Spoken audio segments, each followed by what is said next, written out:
खालिस्तानी आतंकी पन्नू को कैसे लगा बड़ा झटका। पीएम मोदी से मिले दिलजीत दोसांझ, किसान क्यों हुए नाराज, कहां पलट गई किसानों से भरी बस, मौत ने मचाया तांडव। सत श्री अकाल जी सारियानु, एनडीटीवी के स्पेशल शो एनआरआई पंजाब में मैं असीम शर्मा आपका वेलकम करता हूं। शो की शुरुआत एक बड़ी खबर से करेंगे जो आ रही है खालिस्तानी आतंकी गुरपतवंत सिंह पन्नू को लेकर। दरअसल पन्नू ने आतंकी संगठन सिख फॉर जस्टिस बनाया था, जिस पर भारत सरकार ने 5 साल के लिए बैन और अब बढ़ा दिया है। इस रिपोर्ट में देखें ये बड़ी खबर कि संगठन सिख फॉर जस्टिस पर जारी रहेगा बैन। सरकार के फैसले पर यूएपीए ट्रिब्यूनल की मोहर। गुरपतवंत सिंह पन्नू है सिख फॉर जस्टिस का मुखिया। खालिस्तानी आतंकी गुरपतवंत सिंह पन्नू के नेतृत्व वाले आतंकी संगठन सिख फॉर जस्टिस पर 5 साल के लिए बैन और बढ़ा दिया गया है।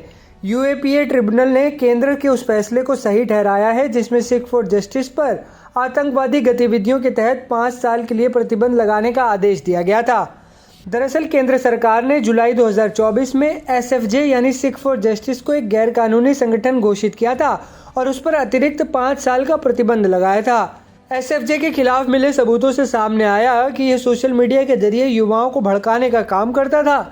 इसके अलावा संगठन में युवाओं की भर्ती और उन्हें कट्टरपंथी बनाने पर जोर देता था। एसएफजे हथियारों और विस्फोटकों को भी खरीदता था। हथियारों की खरीद के लिए वो तस्करी नेटवर्क का इस्तेमाल करता था। साथ ही आतंकवादियों को बढ़ावा देने के लिए आर्थिक मदद भी मुहैया कराता था। एसएफजे संगठन बड़ी राजनीतिक हस्तियों को जान से मारने की धमकी भी देता था।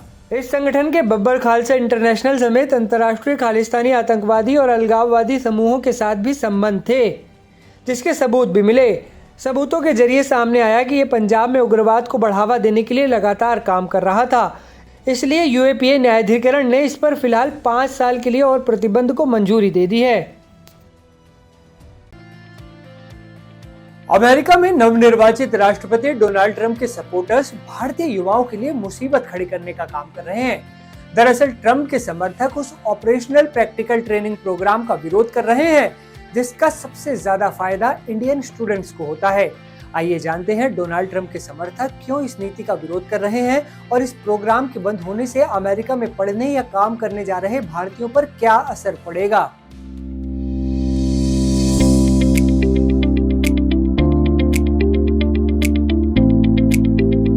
अमेरिका में करीब हर साल दुनिया भर से करीब 10 लाख छात्र उच्च शिक्षा के लिए पढ़ने आते हैं। उनका मूल रूप से उद्देश्य यही होता है कि वे अमेरिका से पढ़ाई करके वहां पर काम करना शुरू कर दें, जिसके लिए आमतौर पर वे H-1B वीजा का प्रयोग करते हैं। साथ ही अमेरिका आने वाले अंतर्राष्ट्रीय छात्रों के लिए एक ऑप्शनल प्रैक्टिकल ट्रेनिंग प्रोग्राम, जिसे OPT भी कहा जाता है, काफी लोकप्रिय है और इसका लाभ पाने वालों में सबसे बड़ा नाम भारतीयों का है। लेकिन ट्रंप के समर्थक अमेरिका की 2 नीतियों का जमकर विरोध कर रहे हैं, जिसमें OPT भी शामिल है। आइए जानते हैं डोनाल्ड ट्रंप की समर्थक क्यों इस नीति का विरोध कर रहे हैं और इस प्रोग्राम के बंद होने से अमेरिका में पढ़ने या काम करने जा रहे भारतीयों पर क्या असर पड़ेगा। सबसे पहले जानते हैं आखिर ऑप्शनल प्रैक्टिकल ट्रेनिंग यानी OPT है क्या। OPT एक ऐसा प्रोग्राम है जिसकी मदद से अंतर्राष्ट्रीय छात्र अस्थायी तौर पर अमेरिका में रहकर काम कर सकते हैं। ऑप्शनल प्रैक्टिकल ट्रेनिंग एक ऐसा प्रोग्राम है जो अंतर्राष्ट्रीय छात्रों को पढ़ाई के बाद एक सीमित समय के लिए काम सीखने का मौका देता है।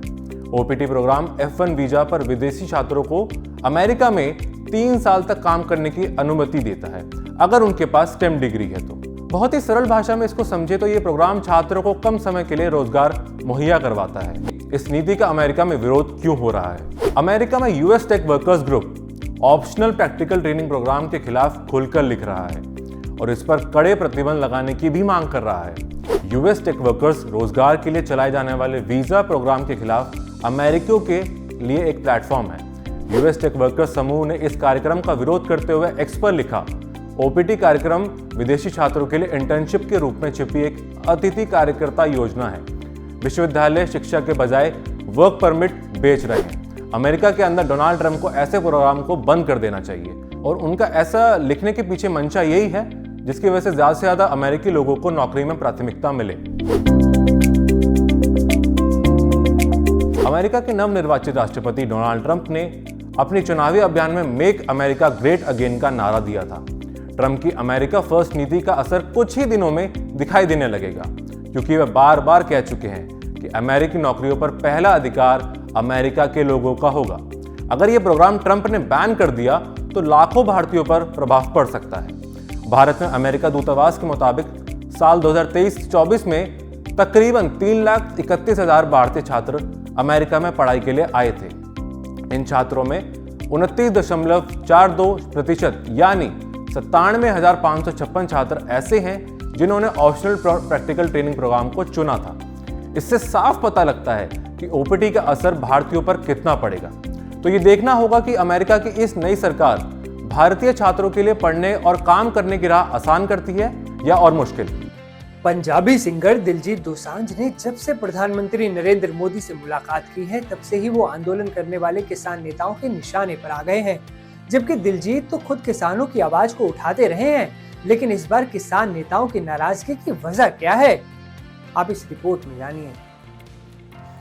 पंजाबी सुपरस्टार दिलजीत दोसांझ ने बुधवार को प्रधानमंत्री नरेंद्र मोदी से मुलाकात की थी। इस दौरान दोनों के बीच बातचीत भी हुई और सिंगर ने पीएम मोदी को तोहफा भी दिया था। दिलजीत दोसांझ ने अपने सोशल मीडिया अकाउंट पर पीएम मोदी के साथ हुई मुलाकात की कई तस्वीरें भी शेयर की थी, जिसमें वो पीएम मोदी को फूलों का गुलदस्ता भेंट करते हुए दिखाई दे रहे थे। लेकिन इस मुलाकात को लेकर अब दिलजीत दोसांझ को शंभू बॉर्डर पर प्रदर्शन करने वाले किसान नेताओं की आलोचना का सामना करना पड़ रहा है। द टाइम्स ऑफ इंडिया की रिपोर्ट के मुताबिक शंभू बॉर्डर पर प्रदर्शन करने वाले किसान नेता इस मुलाकात से खुश नहीं है और उन्होंने इस पर नाराजगी जताई है। किसान नेताओं का कहना है कि अगर दिलजीत को किसानों की परवाह होती तो वो शंभू बॉर्डर पर एकजुटता दिखाने के लिए आते, हमारी परेशानियों को सुनते, वो अपने पहले के बयानों पर कायम रहते। हमसे मिलने का तो उनके पास टाइम ही नहीं है। दरअसल साल 2020 में जब किसान आंदोलन हुआ था, उस समय दिलजीत दोसांझ ने इस आंदोलन को अपना समर्थन दिया था। उस वक्त दिलजीत ने अपनी एक्स पोस्ट में लिखा था, जय जवान जय किसान। हालांकि इस बार नए साल के मौके पर दिलजीत ने पीएम मोदी के साथ मुलाकात की और फोटो भी शेयर किया। उन्होंने लिखा, 2025 की शानदार शुरुआत, प्रधानमंत्री नरेंद्र मोदी के साथ एक बहुत ही यादगार मुलाकात। हमने संगीत सहित कई चीजों पर बात की। पीएम मोदी ने भी दिलजीत की इस पोस्ट को रीशेयर करते हुए लिखा, दिलजीत दोसांझ के साथ शानदार बातचीत, वो वाकई बहुमुखी प्रतिभा के धनी हैं। उनमें प्रतिभा और परंपरा का मिश्रण है। हम संगीत, संस्कृति और अन्य चीजों से जुड़े हुए हैं। वहीं दोनों के बीच हुई बातचीत का वीडियो भी पब्लिक किया गया है। आप भी सुनिए क्या हुई थी दोनों के बीच बातचीत। हिंदुस्तान के गांव का एक लड़का जब दुनिया में नाम रोशन करता है तो अच्छा लगता है। आपके परिवार ने नाम दिलजीत रखा तो आप जीतते ही जाते हो लोगों को। हम पढ़ते थे कि मेरा भारत महान। जब मैं भारत घूमा ना जी पूरा, तो मेरे को पता चला ये क्यों कहते हैं मेरा भारत महान। सचमुच में भारत की विशालता एक अपना शक्ति है। हम लोग एक वाइब्रेंट सोसाइटी है। भारत में सबसे बड़ा कोई जादू जिसको कह लो तो वो योग है। और जिसने योगा को अनुभव किया है वो उसकी ताकत जानता है। हाँ जी, मैंने आपका इंटरव्यू देखा था सर अभी हाल ही में। हमारे लिए आप प्रधानमंत्री एक बहुत बड़ा पद है, तो हम शायद एक जो उसके पीछे एक माँ और बेटा और इंसान है वो कई बार वो क्योंकि एक औहदा बहुत बड़ा है। जब आप अपने माँ को लेके और गंगा मैया को लेके वो दिल भरा वो टच होता था। एक्चुअली ये दिल से बात निकली है तभी दिल तक गई। इसके अलावा दिलजीत दोसांझ ने अपनी आवाज के जादू से भी पीएम मोदी का दिल जीत लिया था। कहंदे किथे है तेरा रब दिसदा ही नहीं, मैं कहा अखां बंद कर ध्यान धर महसूस कर, गुरु नानक ता अंग संग है तू ही बस गैर हाजिर है, गुरु नानक गुरु नानक गुरु नानक। पंजाब के खनौरी बॉर्डर पर 40 दिन से आमरण अनशन पर बैठे किसान नेता जगजीत सिंह डल्लेवाल के आह्वान पर शनिवार को उन्हें देखने लाखों किसान खनौरी बॉर्डर पर पहुंचे। जगजीत सिंह डल्लेवाल बीमारी की हालत में भी सबसे मुलाकात की और किसानों को संबोधित करते हुए उन्होंने कहा कि खनौरी आने के लिए सभी किसानों का शुक्रिया। उन्होंने क्या कुछ कहा, आप खुद सुनिए।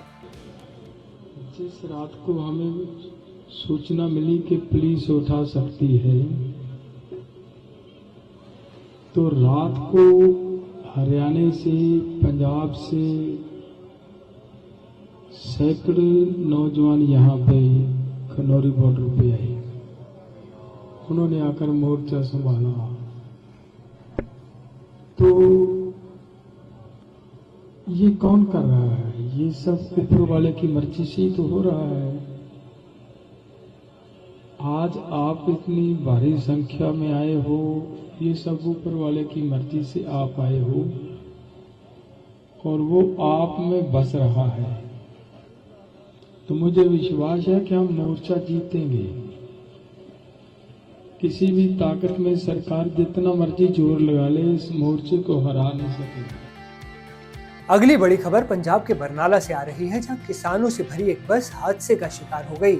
इस दर्दनाक हादसे में 3 महिला किसानों की मौत की खबर है, जबकि कई किसान घायल हैं। कैसे हुआ ये भयावह हादसा, इस रिपोर्ट में जानिए।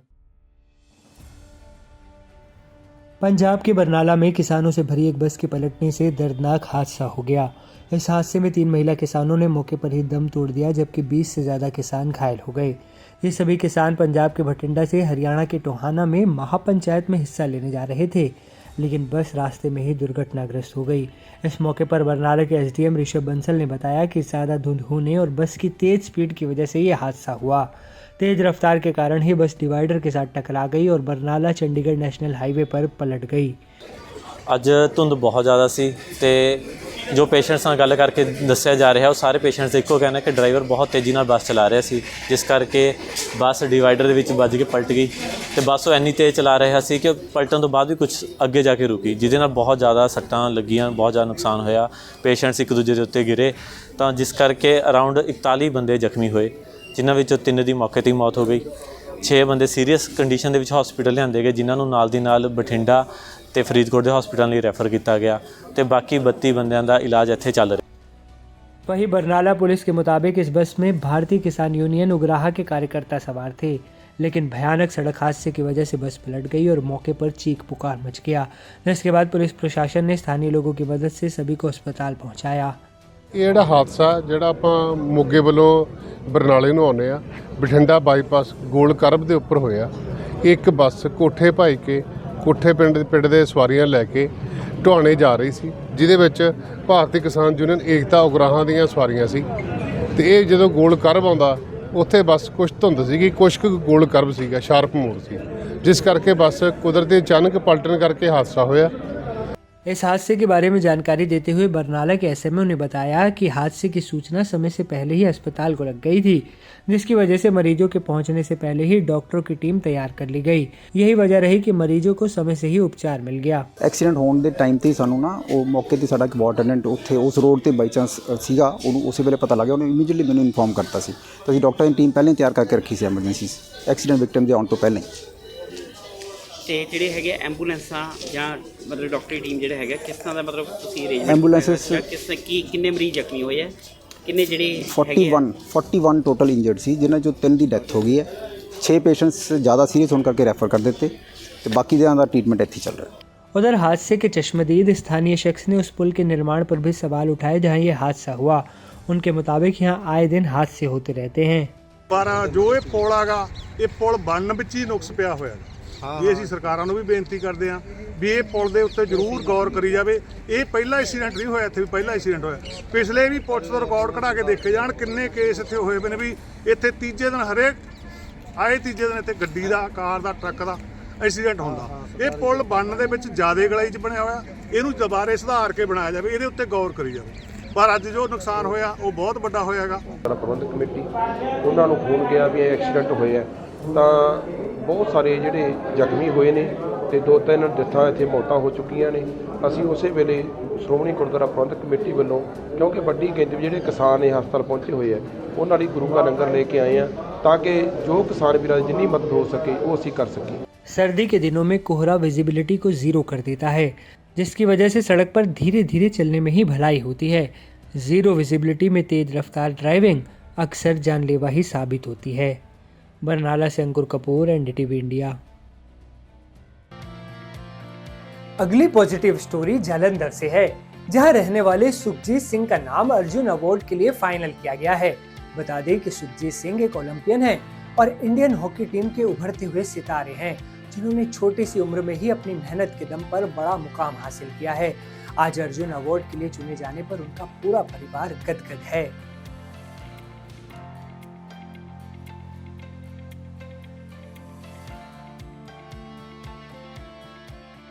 भारतीय खेल मंत्रालय ने नेशनल स्पोर्ट्स अवार्ड 2024 की घोषणा कर दी है। इस घोषणा के मुताबिक 34 खिलाड़ियों को अर्जुन अवार्ड से सम्मानित किया जाएगा। इन्हीं में से एक है जालंधर के हॉकी ओलंपियन सुखजीत सिंह। भारतीय हॉकी टीम के युवा खिलाड़ी सुखजीत सिंह को अर्जुन अवार्ड से नवाजा जाएगा। सुखजीत का नाम अर्जुन अवार्ड की लिस्ट में आया तो उनके घर पर उनके माँ बाप की खुशी का कोई ठिकाना नहीं रहा। घर में माता पिता एक दूसरे को मिठाई खिलाते हुए नजर आए। परिवार वालों ने सुखजीत से वीडियो कॉल पर बात कर उन्हें बधाई भी दी। और बहुत बहुत मुबारक मेरे पुत नूं, बहुत बहुत हाँ अज अवार्ड मिलिया, बहुत बहुत मुबारक मेरे बेटे नूं। अच्छा भाई होने आया है। हाँ जी हाँ जी भाई मीटिंग 'ਚ बैठे ਸੀਗੇ बस ਹੁਣੀ ਅਸੀਂ ਵੀ फ्री ਹੋਏ ਸੀਗੇ ਹੁਣ। ठीक है ठीक है ठीक है ठीक है।